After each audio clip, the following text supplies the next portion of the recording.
Well, good evening, everyone. Welcome to Stinchfield. Once again, I am not happy with those who lead us in Washington, D.C., specifically talking about Congress. This budget showdown looks like it will go into next week. The United States Congress is not there, the House of Representatives. They should have been standing by, understanding that this was going to happen, Senate trying to reach a deal. Before we get into the deal, I want to make something very, very clear here, though. This is not about Democrats demanding ICE agents wear body camera. By the way, that's in the big, beautiful bill already. This is not about Democrats ensuring that they have due process these illegal aliens. What this is about is amnesty. Everything the Democrats are asking, and sadly what I believe the Republicans may agree to, could virtually shut down deportation operations for President Trump. They know this. Now, how do I know this is the playbook? Because quietly, even Republicans tell us this is the playbook. This is Senator Rand Paul about a month ago on Joe Rogan. You're going to shock you. I'm a moderate on this. I actually think that most of the people that are here and working lawfully and can pass a background check, I would give them no welfare, and I'd give them no citizenship, no voting privileges, but you can work and we won't arrest you. I hate to break the news to you, Senator. That is amnesty. And once again, my problem with the Pauls, his father and him, is that his bad ideas are really bad. His good ideas are really good. That's typical of a liberal, by the way. But the bad ones are not going to fly with me. We cannot give amnesty. Now, the Dems want body cameras for all of the ICE agents. I can get on board with that. And in fact, $20 million has already been set aside for that to happen. So that should be a no problem deal right there. They want to have judicial warrants for every illegal alien taken into custody over administrative warrants. This would virtually shut down the judicial system. And if you're accused of a state crime, you're not going to be able to have a federal judge write a warrant for a state crime, which then means it's going to make it even more difficult to go and round up illegal aliens. They know this. They want to require a warrant in every single case to shut it down. Now, what does the plan entail? The plan entails passing 5 of these 6 funding bills. The one that would not get passed would be the Department of Homeland Security that includes many of these ICE provisions. That would be set aside to a 2-week continuing resolution. Now, I will tell you this. President Trump is 100% behind this. If President Trump backs it, I back it too. Where I will not back it is if this DHS bill goes over the next 2 weeks as it's renegotiated and gets watered down and stops President Trump from getting what he wants, and that's his mass deportation plan, which is putting America back on the right track. This is Senator Lindsey Graham, who could throw a monkey wrench into all of this. But the fact that the president negotiated this with Leader Thune, I mean, Trump's stamp is on it. You know what? I'm a senator. Of course. I like President Trump a lot. You didn't negotiate with me. Let me just explain this to you, okay? Here's why I default with President Trump in office to giving President Trump what he wants. He's been right about everything.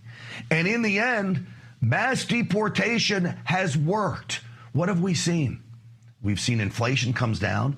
I promise you that's part of the reason with all of the deportations, inflation is coming down. We have seen rents start to decrease as well in California for the first time in decades. Why? Because American citizens are not competing against illegal aliens for rental apartments. We see crime in virtually every state across the country coming down. That also is due in large part to President Trump's deportation plan. So in the end, we've got to stick with it. And the Democrats know it's working for us. It's the only reason they lie like this.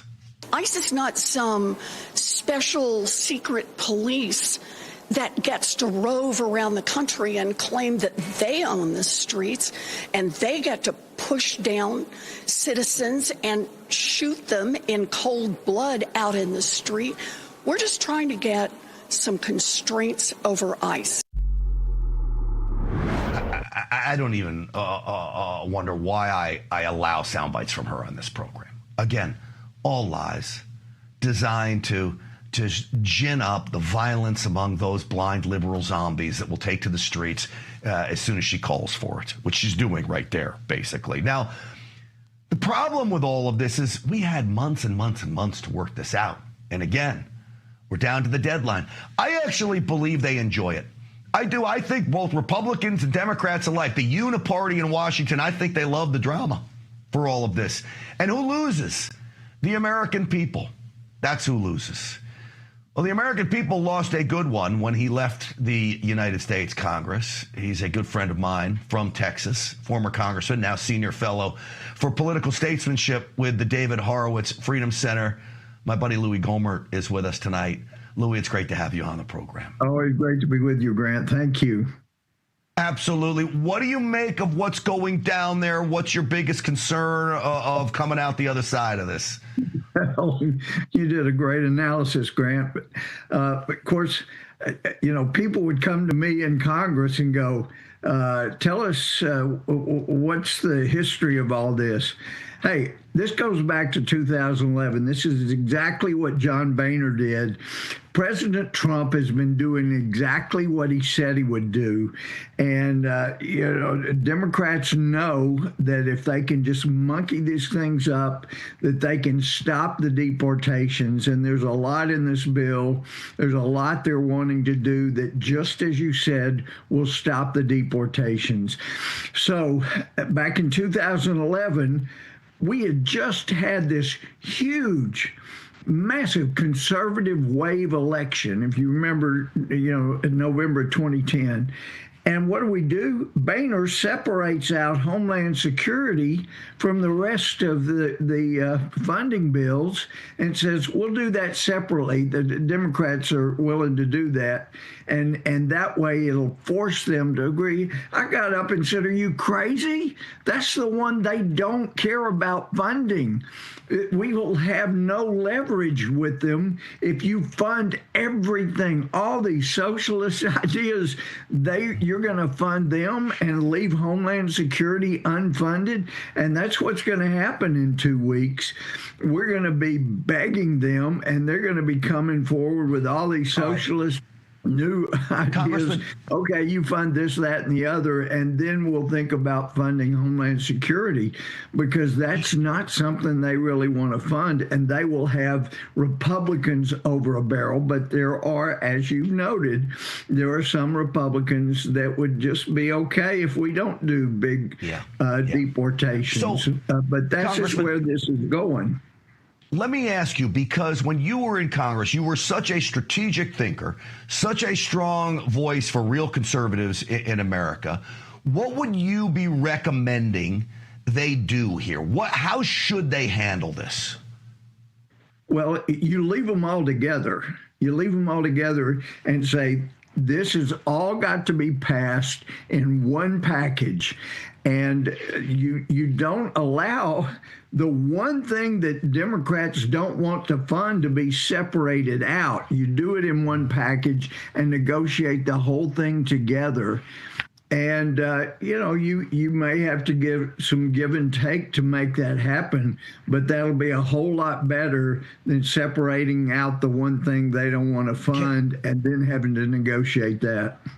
Can I ask you, would throwing out the 60-vote requirement in the United States Senate, the filibuster as it's well known, that would solve a lot of problems? Are you on board with doing that now, as the president would like to see happen? Would that solve this problem?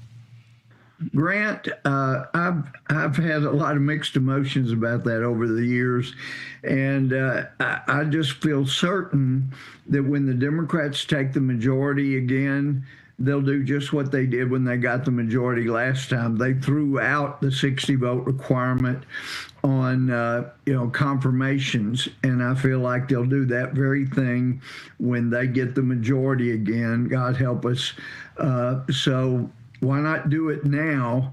Because if we don't get these things funded and get these things passed so that we can, because this is really also protecting our election in 26 from having these massive influx of voters that shouldn't be voting in the election. So it's all connected. So I think, that probably is where we should go. Yes. I can tell you the people of Texas miss your voice in the United States Congress. Certain the people of America do as well. We're great to have it here on this program. Louis Gohmert, thank you, as always, for coming on tonight. Great to be with you. You got great insight, and I really appreciate that. Well, I appreciate it back. Coming from you, that's a huge compliment, and we thank you for it for sure. Look, I want to talk now a little bit about what's going on in Minneapolis, because all of this stems from the Somali fraud that brought in ICE to Minneapolis, now the protests, and then the ICE clashes leads to basically what is going to be a government shutdown. The protests continue. Our Ben Berkman was right there in the middle of it. Watch. Woo, there you go. It's starting. So that was again a flashbang, making sure that they get these crowds completely under control. Now, Ben, he does this with a smile, which is pretty amazing. He gets them to admit what we all know, that this is highly organized and there are big, well-funded entities behind this. This is not just some grassroots effort. Roll it. Every single person here is individual. Are they? There's no organizations that are... No organization. None? No. Individual. So this wasn't organized by any organization? No, obviously multiple different organizations pushed it out, but no. Okay. That's how you get the news out. But wait a second. Obviously, multiple organizations pushed it out, as they're telling you, no, it's not.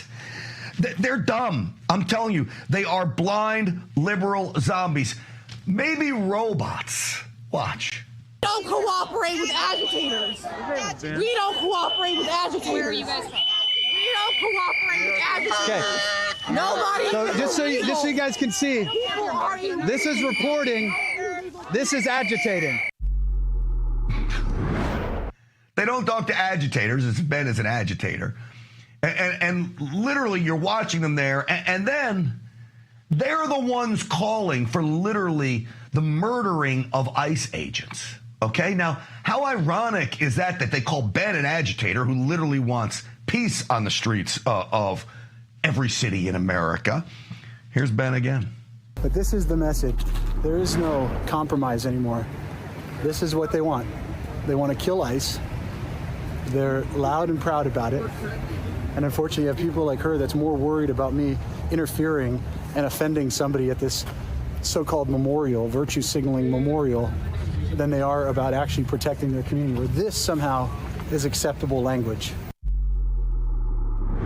You think you'll see that shot on CNN? I doubt it. I want to bring in now, live from Minneapolis, RAV correspondent Ben Berkman, our man on the streets. Ben, welcome back. Hey. Thank you, Grant. Hey, I'm actually outside of the church that Don Lemon stormed. So, yeah, we've done the whole city tour now at City Church. It's been wild. But I got to tell you, Grant, it feels like Minneapolis has fallen. What I saw today, these radical, deranged leftists, communists taking over the streets of Minneapolis, not a single cop in sight. It's bad. It's bad for America. Well, it reminds me almost of Portland, and you were there as well when Antifa took over the streets of Portland. That city appeared to have fallen. It's easy to take over a city when leadership and the police department doesn't want to enforce the law, Ben. Yeah, I mean, that's really all of this comes down to. And one of the things I showed last night when I was at Alex Pretty's memorial there, and I was actually doing a memorial for all the angel families that got murdered by illegal aliens, was the fact that there was a cop there that day. Had there been cops there the day that Alex was shot after he attacked ICE officers or Border Patrol officers, he would be alive today, presumably, because the police in most cities and states provide perimeter security. And when things like that happen, when operations like that are happening, you have police to actually be there to do their jobs, to create a perimeter. But because you have failed leadership in the city and the state, city of Minneapolis and the state of Minnesota, they've just allowed the mobs to take over. And then what do you have happen? You have chaos, and ultimately people die. And then they can go and become the victims and virtue signal and all the rest of it, and go out and march in the streets and demand ICE be abolished. So it's this self-perpetuating system that they've created. You mentioned the memorial for Alex Preddy, the man who was resisting ICE agents, who ultimately was shot and killed. This was you at that memorial when you get approached by one of these leftists. Roll that, guys. And the big question becomes, I'm memorializing American citizens. How many angel families, how many American citizens have been killed by illegals? Yeah, I'm grieving for America. So she told you shouldn't be there, that she's grieving, and you're grieving for America. I mean, put perfectly, Ben, but this is what you're up against. Can you explain to me, I'm going to ask you probably the toughest question you've ever been asked on television. Can you explain to me their reasoning through all of this, Ben? Yes, it's control.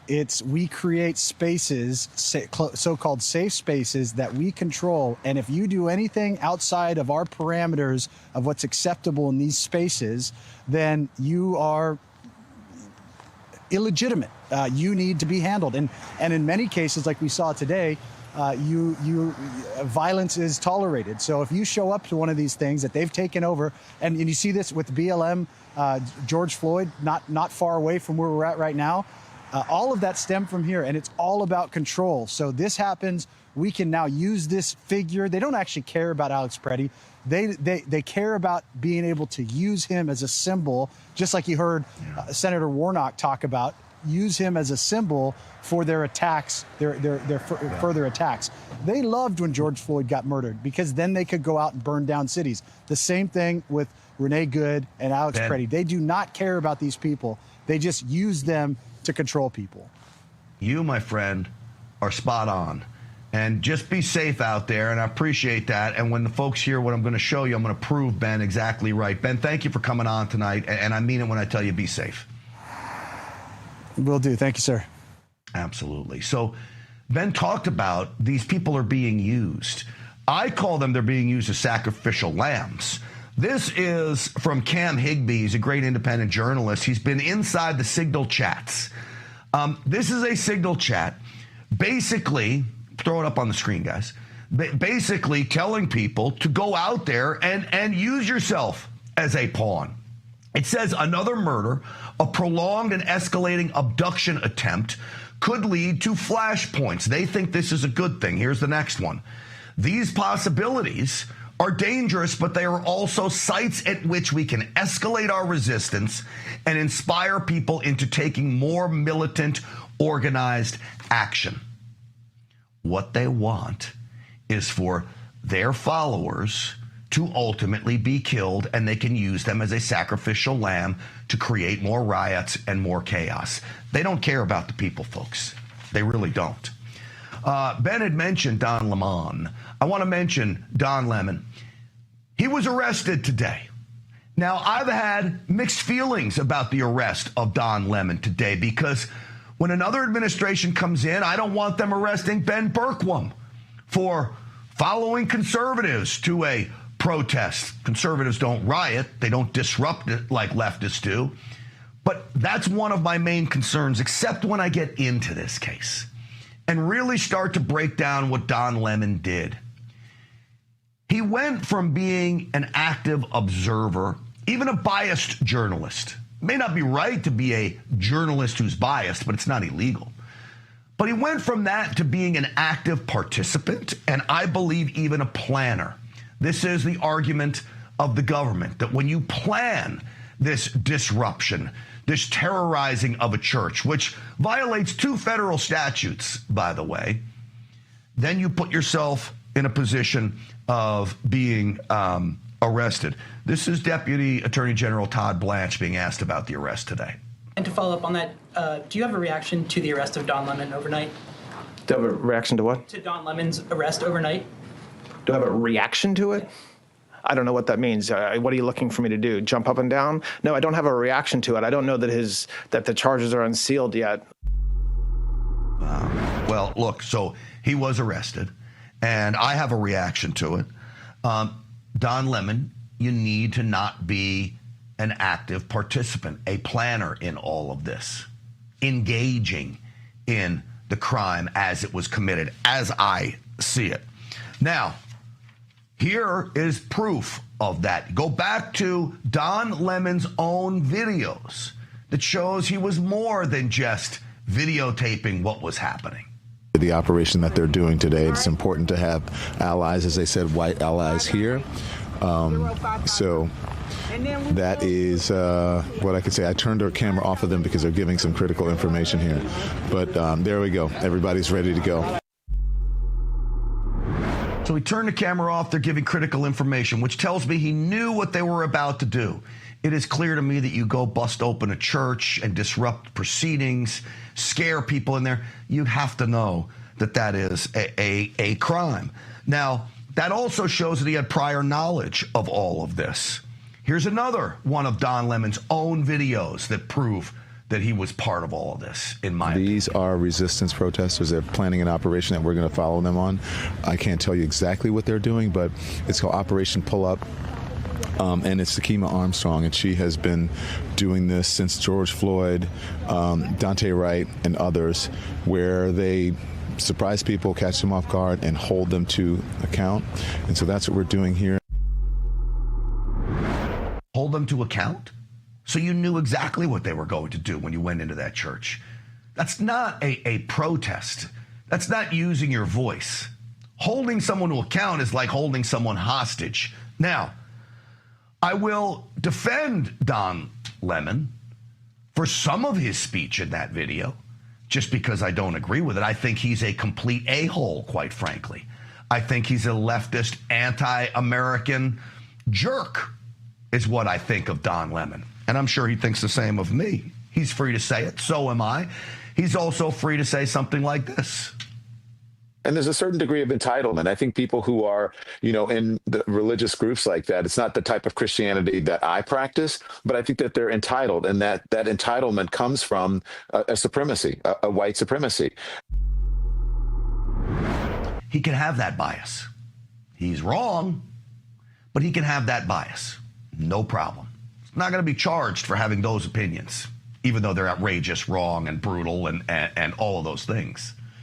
I'm sure he says the same thing about my opinions, except I don't call people names like that. I don't relate people to Nazis. Even Democrats, I call them blind liberal zombies. I don't call them Nazis.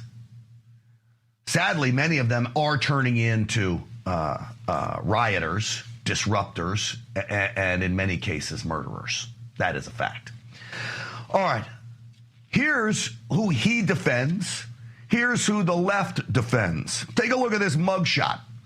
These are three young men in Dallas, Texas: Anthony Acevedo, Alcoran Sanchez, and Dirce Lara.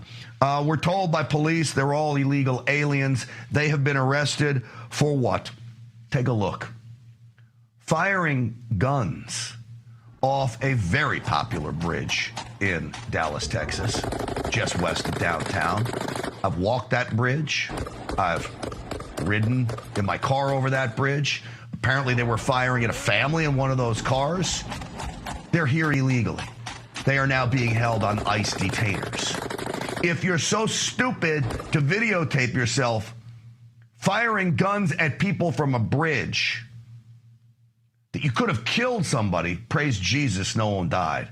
Is that who you really want in this country? I don't think so.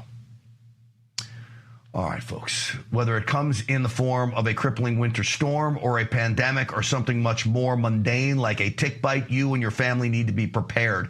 The Wellness Company and their doctors and medical professionals are folks you can trust, and their line of prescription medical kits are the gold standard when it comes to keeping you safe and healthy. Whether it's the medical emergency kit or the contagion kit or the first aid kit or the travel kit, these prescription kits contain an assortment of life-saving medications and guidebooks to assist you in the proper use of these medications. Go to twc.health/voice to order today. Use the promo code VOICE and save 10%. All right. 3.5 million more pages of Epstein files have been dropped. What we know so far. Next.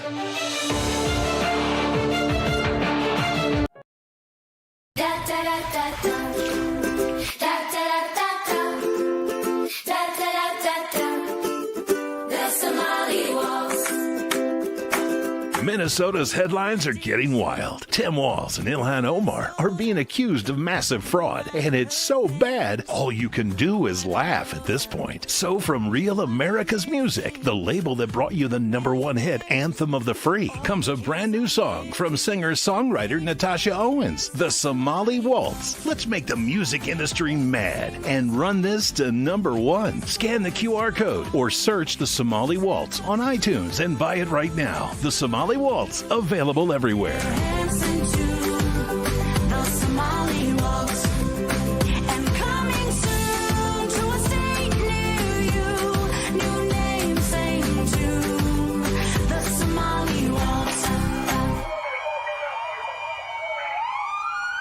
Hey folks, it's your friend John Rich. I co-founded Old Glory Bank because we heard too many stories about people getting canceled by their bank because they didn't agree with their politics. The government wanted to know where you shop. If you bought a Bible or you shopped at a sporting goods store, you're probably on a list. We created Old Glory Bank because America needed a bank that would protect their privacy and security. Exercising your constitutional rights is not a criminal activity, and neither is loving your country. At Old Glory Bank, we stand with you. I'm a J6er. I spent 1,143 days in prison. About a year in prison.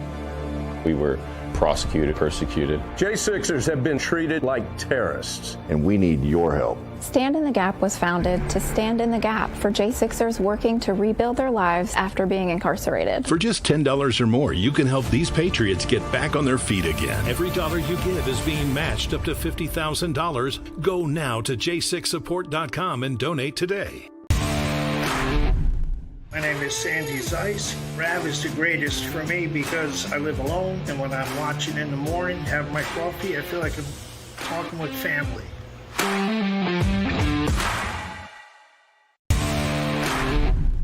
I'm Patriot Mermaid, and I'm from West Haven, Connecticut. When the mainstream media wasn't giving us the truth, I went and looked for the truth and found it on Real America's Voice. Come and join us. Come on.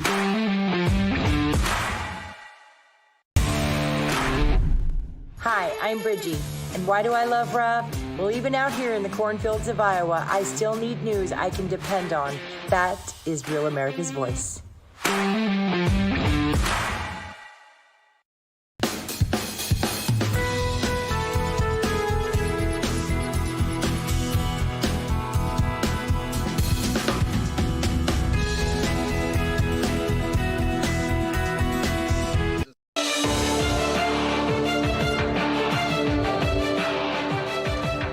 Folks, if you can believe it, the Justice Department released 3.5 million more pages of Epstein-related files and paperwork. 3.5 million pages. Now, so far, there's some salacious stuff in there, like this. This was interesting. I actually found it quite funny. It was an email Jeffrey Epstein wrote to himself where he writes a message for Bill Gates, and it reads, "To add insult to injury, you then subsequently, with tears in your eyes, implore me to please delete the emails regarding your STD, sexually transmitted disease. Your request that I provide you antibiotics that you can surreptitiously give to Melinda," his wife now. Oh, I'm sure Bill Gates is loving that email that was exposed. Also revealed was a very close working relationship between Epstein and this anti-Trump journalist, if you want to even call him that, Michael Wolff. Michael Wolff writes for the USA Today. He wrote anti-Trump books. He talks about the Hillary Clinton campaign trying to tie Epstein and Trump together, and they talk about how Epstein could come forward and, quote, finish off Trump. To me, it shows the coordination of Epstein and the Clintons. Still, I have yet to see anything showing anything related to President Trump here and Epstein. This is Deputy Attorney General Todd Blanche, who released the files today. There's this built-in assumption that somehow there's this hidden tranche of information of men that we know about that we're covering up or that we're choosing not to prosecute. That is not the case. I don't know whether there are men out there that abuse these women. If we learn about information and evidence that allows us to prosecute them, you better believe we will. I still believe if that evidence existed, we would have known about it by now, and it had probably been destroyed if it ever existed. I want to bring in now the one guy who knows more about this story than anybody else out there. He's the executive director of the Foundation for Freedom Online, former State Department employee. Mike Benz is back with us. Mike, welcome to the program. Thanks, Grant. All right, what did you make of this latest release, Mike? Well, they dropped a couple hours ago, and there's about 3.5 million pages.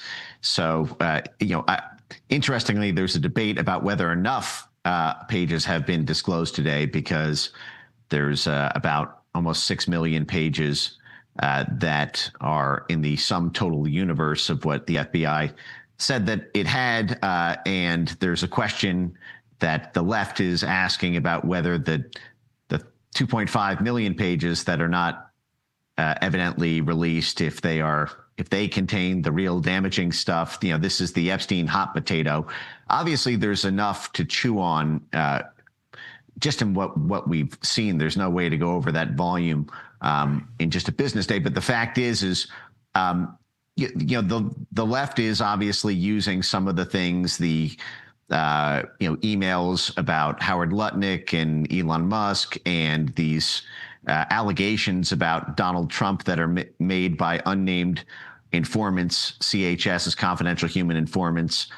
Some of, for example, you have this kind of far left glomming on to an FBI confidential human source saying that Donald Trump is a pawn of Israel and that Alan Dershowitz was recruited by the Mossad. And, these are the sort of things that, regardless of how you feel about the issue, the fact that an unnamed informant gives that opinion to the FBI does not make that an official FBI finding. In fact, some of the claims that are made against Trump in these documents are made through anonymous tip lines in 2018 while Donald Trump was president, and the indictment of Jeffrey Epstein was underway in 2018, 2019. So some of the salacious insinuations about Trump sexually assaulting, I'll say, a underage girl, this is another thing that the leftists kind of glommed onto,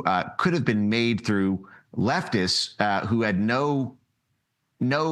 could have been living in Australia.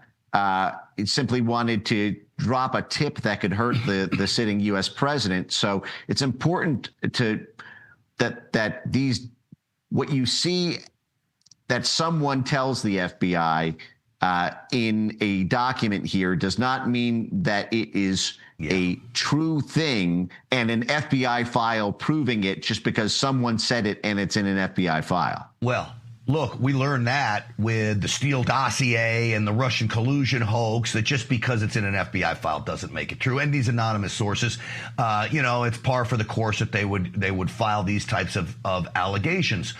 What is it that you would like to see in the documents? Because you've been one of the few, Mike, that is focused on Epstein's foreign ties, CIA ties. You talked about Adnan Khashoggi and running guns.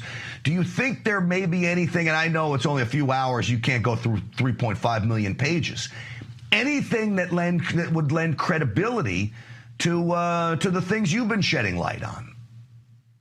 Well, what I'd like to see are more details about Jeffrey Epstein's financial dealings. And it is hard for me to imagine that while Jeffrey Epstein was being prosecuted in the U.S. Virgin Islands for massive bank fraud, had over $1 billion worth of assets. There was a whole calamity over fraud in the banking sphere that he was involved in. There was a massive settlement that had to be paid out.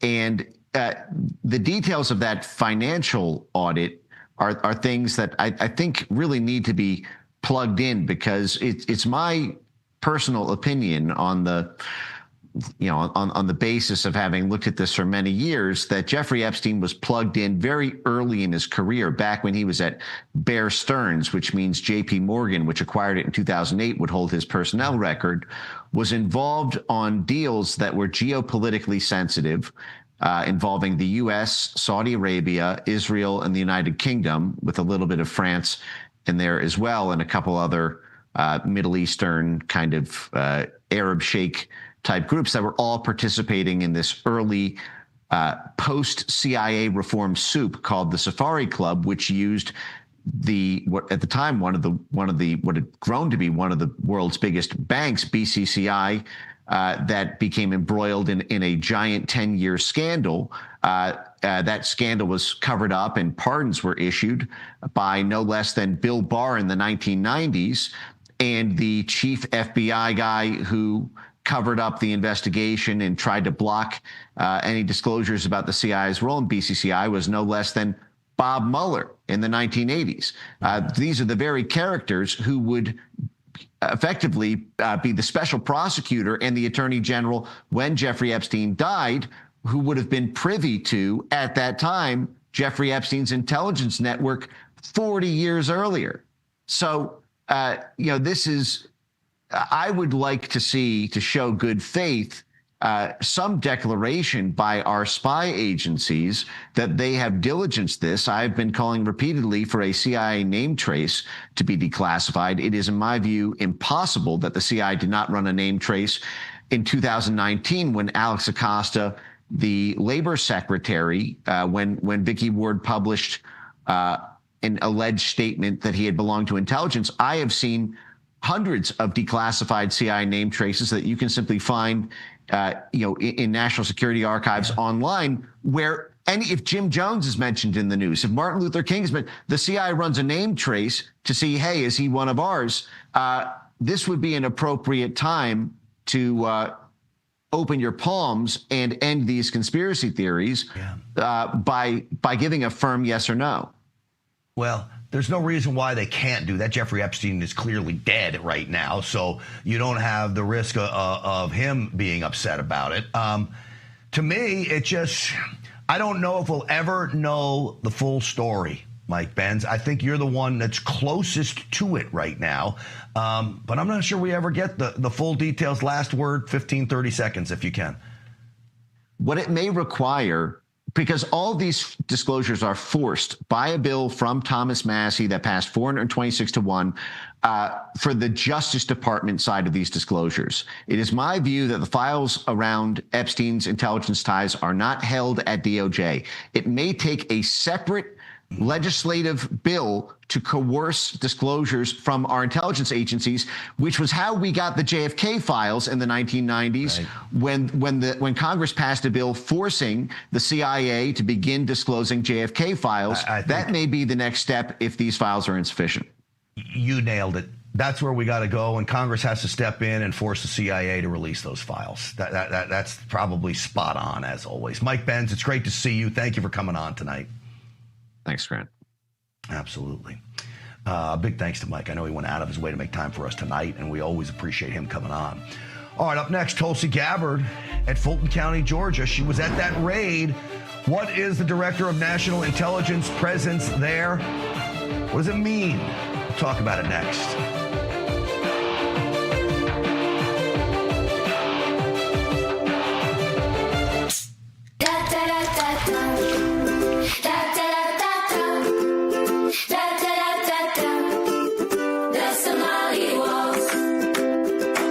Minnesota's headlines are getting wild. Tim Walz and Ilhan Omar are being accused of massive fraud, and it's so bad, all you can do is laugh at this point. So from Real America's Music, the label that brought you the #1 hit, Anthem of the Free, comes a brand new song from singer-songwriter Natasha Owens, The Somali Waltz. Let's make the music industry mad and run this to #1. Scan the QR code or search The Somali Waltz on iTunes and buy it right now. The Somali Waltz, available everywhere. The Somali Waltz, and coming soon to a state near you.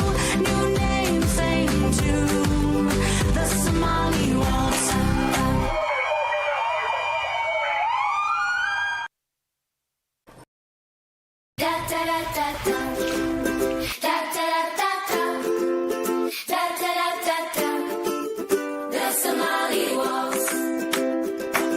Minnesota's headlines are getting wild. Tim Walz and Ilhan Omar are being accused of massive fraud, and it's so bad, all you can do is laugh at this point. So from Real America's Music, the label that brought you the #1 hit, Anthem of the Free, comes a brand new song from singer-songwriter Natasha Owens, The Somali Waltz. Let's make the music industry mad and run this to #1. Scan the QR code or search The Somali Waltz on iTunes and buy it right now. The Somali Waltz, available everywhere.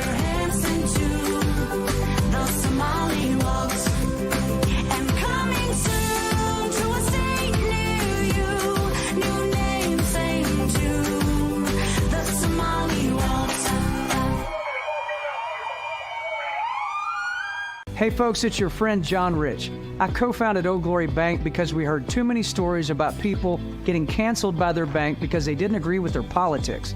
The government wanted to know where you shopped. If you bought a Bible or you shopped at a sporting goods store, you're probably on a list. We created Old Glory Bank because America needed a bank that would protect their privacy and security. Exercising your constitutional rights is not a criminal activity, and neither is loving your country. At Old Glory Bank, we stand with you. I'm a J6er. I spent 1,143 days in prison. About a year in prison. We were prosecuted, persecuted. J6ers have been treated like terrorists. And we need your help. Stand in the Gap was founded to stand in the gap for J6ers working to rebuild their lives after being incarcerated. For just $10 or more, you can help these patriots get back on their feet again. Every dollar you give is being matched up to $50,000. Go now to j6support.com and donate today. My name is Sandy Zeiss. Rav is the greatest for me because I live alone, and when I'm watching in the morning, have my coffee, I feel like I'm talking with family.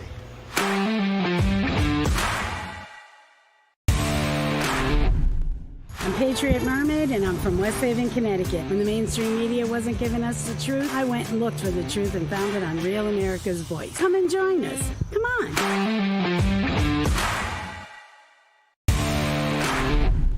Hi, I'm Bridgie. And why do I love Rob? Well, even out here in the cornfields of Iowa, I still need news I can depend on. That is Real America's Voice.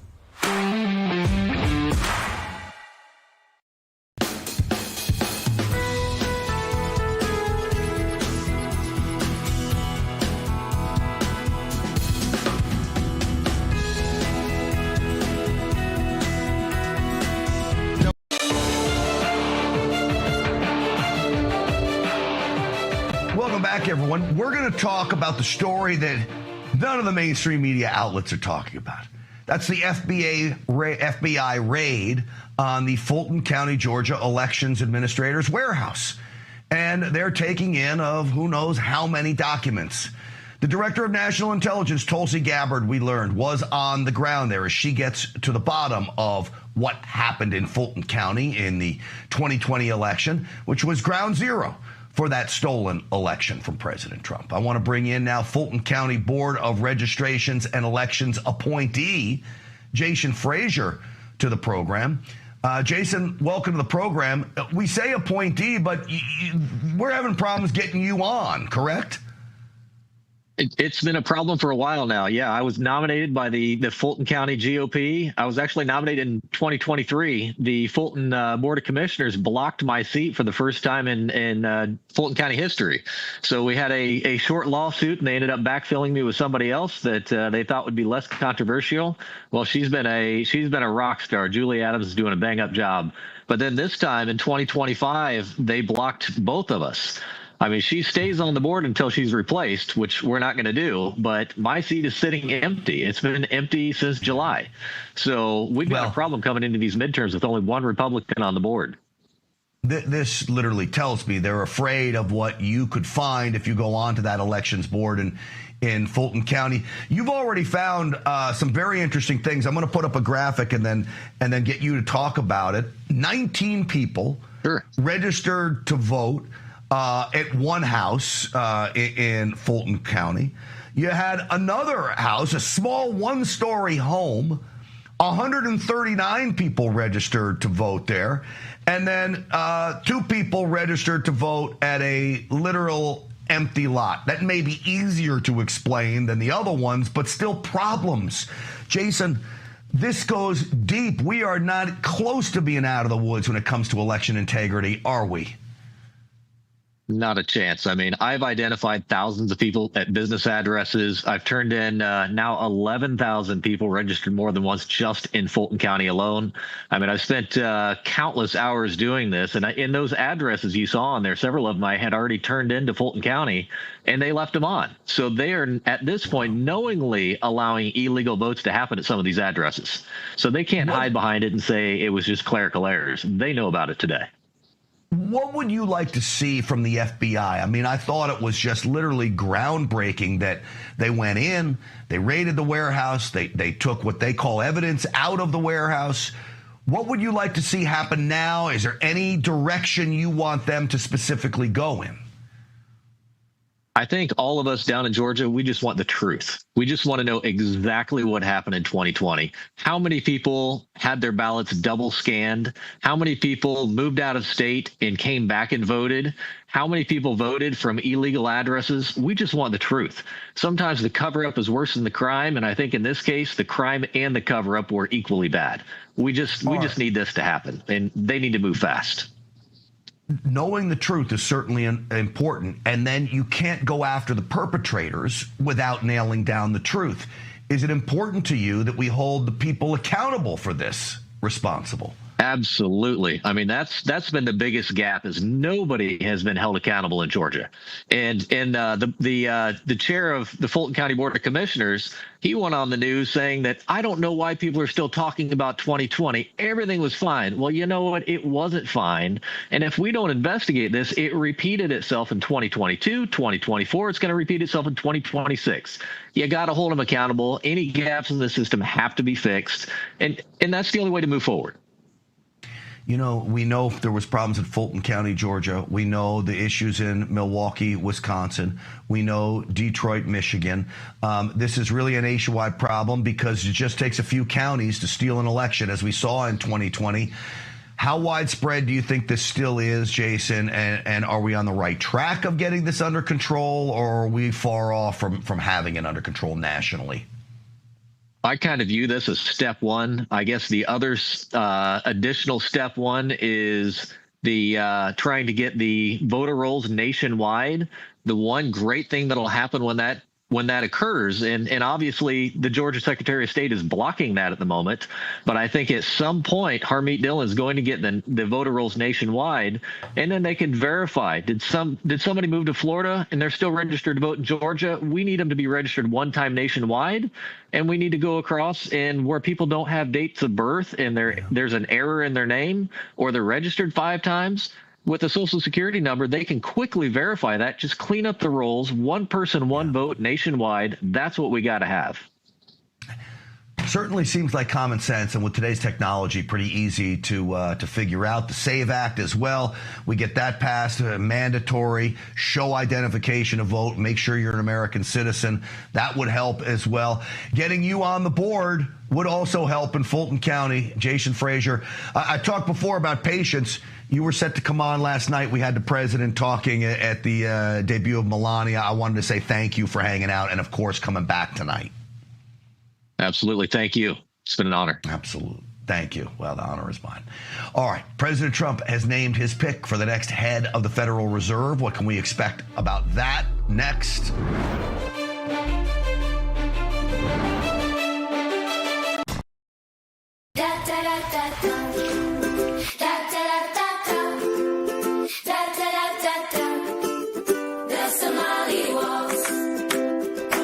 Minnesota's headlines are getting wild. Tim Walz and Ilhan Omar are being accused of massive fraud, and it's so bad, all you can do is laugh at this point. So from Real America's Music, the label that brought you the #1 hit, Anthem of the Free, comes a brand new song from singer-songwriter Natasha Owens, The Somali Waltz. Let's make the music industry mad and run this to #1. Scan the QR code or search The Somali Waltz on iTunes and buy it right now. The Somali Waltz, available everywhere.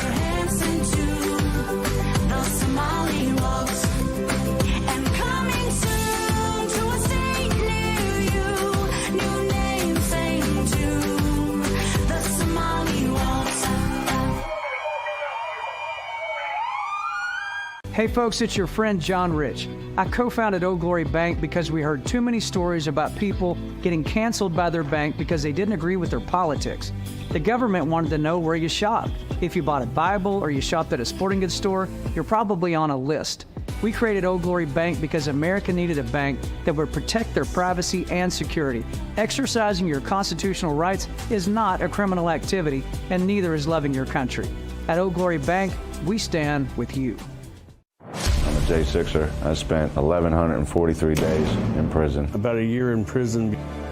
We were prosecuted, persecuted. J6ers have been treated like terrorists. And we need your help. Stand in the Gap was founded to stand in the gap for J6ers working to rebuild their lives after being incarcerated. For just $10 or more, you can help these patriots get back on their feet again. Every dollar you give is being matched up to $50,000. Go now to j6support.com and donate today. My name is Sandy Zeiss. Rav is the greatest for me because I live alone, and when I'm watching in the morning, have my coffee, I feel like I'm talking with family.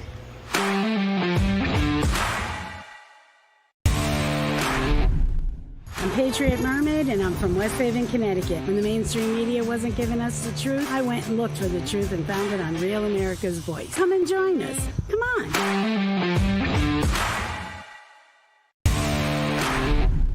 Hi, I'm Bridgie. And why do I love Rob? Well, even out here in the cornfields of Iowa, I still need news I can depend on. That is Real America's Voice.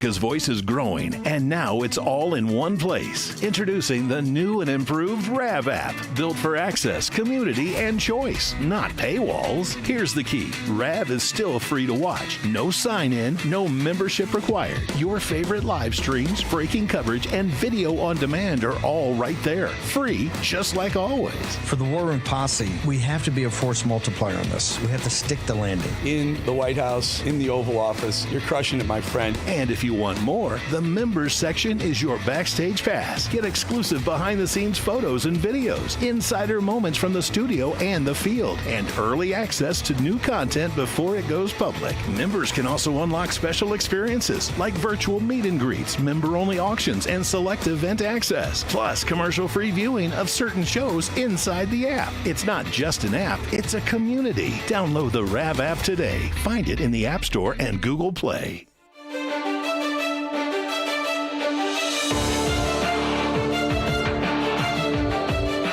Well, we will soon have a new Fed chair. President Trump has named his pick, Kevin Warsh, to take over for Jerome Powell, who's been an absolute disaster, holding this country back like nothing you can believe, really, by refusing to lower interest rates. This is President Trump today on his pick. He's very smart, very good, strong, young, pretty young, and I think he's going to do good. I mean, he was the central casting guy that people wanted. Kevin was great. I tell you what, I met numerous people. Every one of them were fantastic, really fantastic. I wanted to keep Kevin here. So he's talking about Kevin Hassert, who is really running President Trump's economic agenda. I don't blame him for wanting to keep Kevin at the White House. He's doing a fabulous job. Kevin responded to not being picked to be the next Fed chair.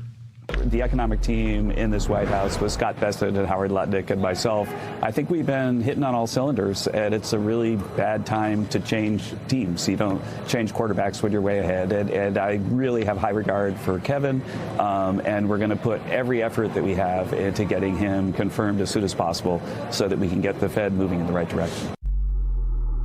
Now remember, just because we have a new chair doesn't mean that the board will continue to vote for interest rate decreases as President Trump wants, but it is a very good start having a chairman that I'm sure will be right there in lockstep with President Trump, not because he's so loyal to President Trump, which I'm sure he is, but because it's the right thing to do. And President Trump's putting great economic minds in positions of power. Lastly, what does the left have to say about all of this? You know what? I'm not even going to play her. She doesn't deserve to get played. You want to play her? Okay, they want to play her. Let's roll it. Trump has publicly demanded a loyalty oath from whoever he nominates. So we know without a shadow of a doubt that Kevin Warsh is a pawn in Trump's takeover. If Donald Trump is successful in seizing control of the Fed, I thought we banned her. We banned her on today's program, but she's back. Pocahontas is back. By the way, what presidents do is they appoint people who believe in the same types of things they believe in. That's nothing new in politics. Pocahontas. All right. President Trump lays the smackdown on another fake news reporter. That's next.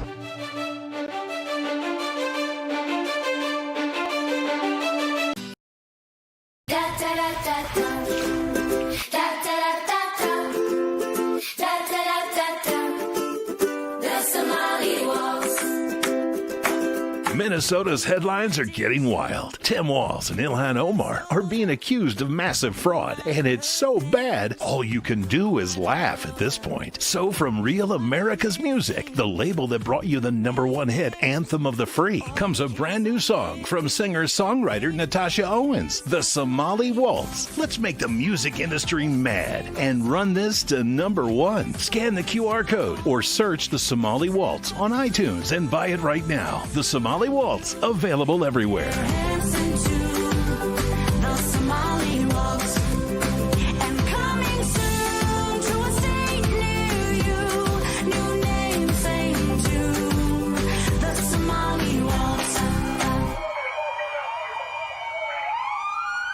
Hey folks, it's your friend John Rich. I co-founded Old Glory Bank because we heard too many stories about people getting canceled by their bank because they didn't agree with their politics. The government wanted to know where you shop. If you bought a Bible or you shopped at a sporting goods store, you're probably on a list. We created Old Glory Bank because America needed a bank that would protect their privacy and security. Exercising your constitutional rights is not a criminal activity, and neither is loving your country. At Old Glory Bank, we stand with you. I'm a J6er. I spent 1,143 days in prison. About a year in prison.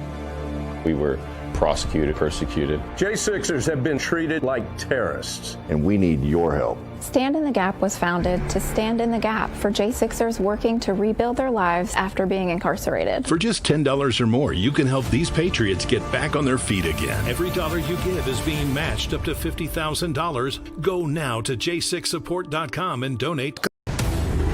They tried to shut them up. There's no guarantee to free speech. They tried to cancel them. Deplatforming works. They even threw them in jail. Peter Navarro, Steve Bannon, now in prison. But they couldn't stop them. There's not a prison built that will ever shut me up. They call them rebels. Basket of deplorables. They call them rogues. They claim to values or religion. And they say they're outlaws. These are the kind of guys you like to smack in the ass. War Room presents Rebels, Rogues, and Outlaws. You set out to take Vienna. Take Vienna! The national bestseller by longtime Bannon producer Dan Fluette. Take a journey through the pictorial history of War Room in a culture that celebrates the weak. Show your support by standing with the rebels. Go to doitfluette.com or scan the QR code on your screen.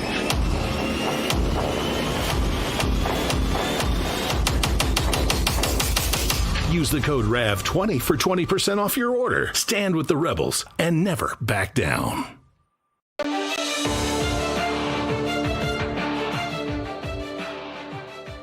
You know, what do they call it? An S list. I almost said the word, but I'm not going to say the word. You know what list I'm talking about. ABC is on President Trump's S list. Watch.